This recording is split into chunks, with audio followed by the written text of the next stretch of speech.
All right, today is International Day of Persons with Disability, and this year's theme focuses on transformation towards sustainable and resilient society for all.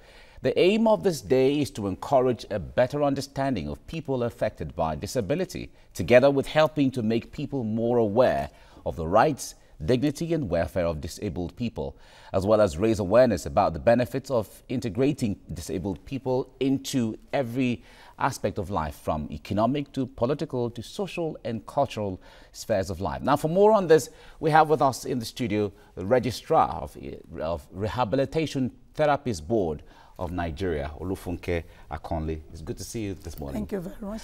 All right, when it comes to issues of rights and welfare of people, of persons living with disability, how well off are they right now? Well, I think we are really moving very fast compared to where we started from. Presently, we have some listening governors that are doing a lot. In fact, Lagos State is a living example as far as attention to the needs and the yearning of persons with disability is concerned.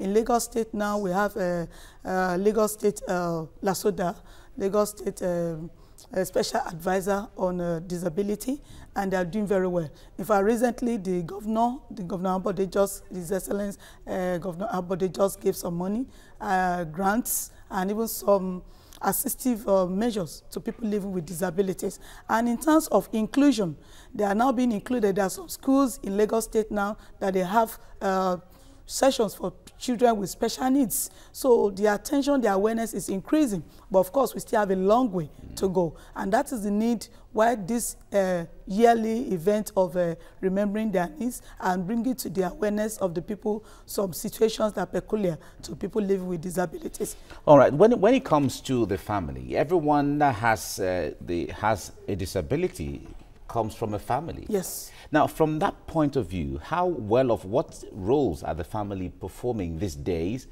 when it comes to giving them access to even education, empowering them and giving them some level of awareness? Yes, it even starts from stigmatization that was there before.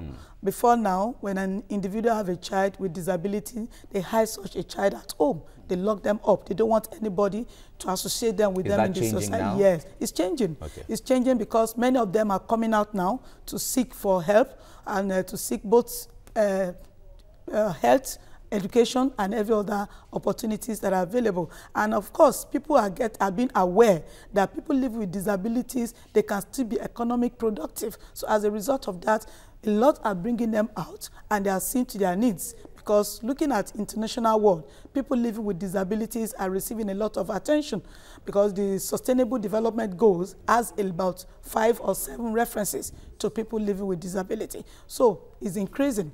And not only that, in terms of education, like I said earlier on, we have them now even in our public schools, inclusion, though we know that the infrastructures or the facilities are still not to the expected standard, but at least we have started somewhere. All right. Now, a lot of people have said that when it comes to giving things to people or persons with disabilities, it seems only NGOs sometimes are very involved with these people on a sustainable basis.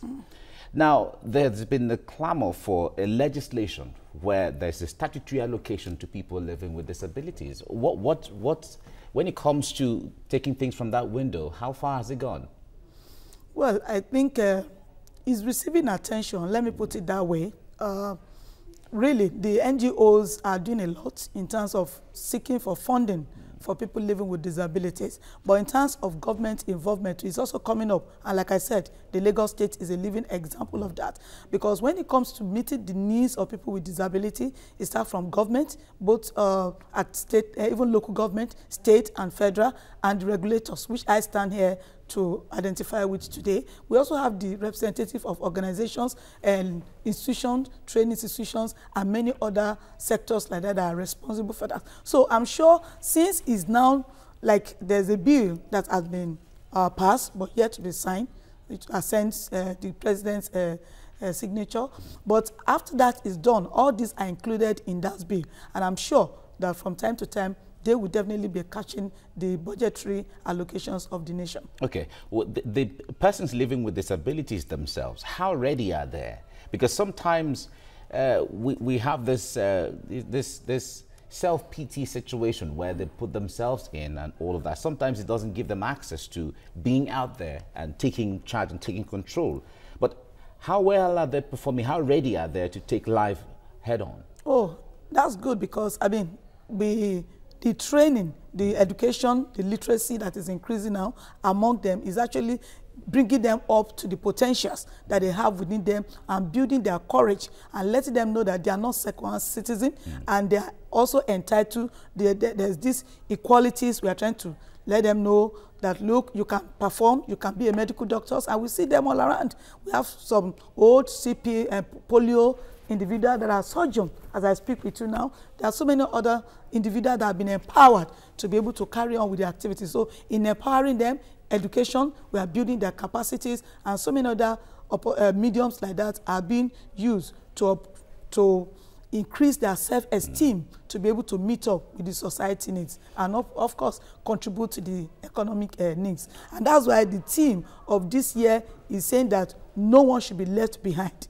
What it means is that the 2030 agenda is not only meant for their needs to be met, but they are beneficiaries, and at the same time, they are also change agents too. So they also have their contributions towards achieving that transforming changes that 2030 agenda is meant to achieve. Okay. Now, going forward from here, what would the future look like? What kind of future do you envisage as to how we, people who are so-called seen to be able, and then those who are living with disabilities, in the world of equality, a society of equals? What kind of society do you foresee going forward? Well, I foresee a society where every one of us will be equal, and provisions will be made for those that have one form of disability or the other to be able to meet up with the society needs. And that's where we take care of them with the use of the new trends, the improvement in technology. We have a lot of assistive devices that an individual. Recently, I saw a video of someone that has no arm or leg, and yes, he's flying an aeroplane. And we have series of them like that engaged in so many activities that are productive, improving the economic needs of the nation. So I see them very soon, that even people living with disabilities and the SIMs called normal individual, we compete and they get a better result that will also bring the world to the appreciation of what technology has been able to do. All right. Olufunke Akanle, the Registrar, Rehabilitation Therapists Board of Nigeria. Thank you for coming. Thank you very much. Thank you. Right.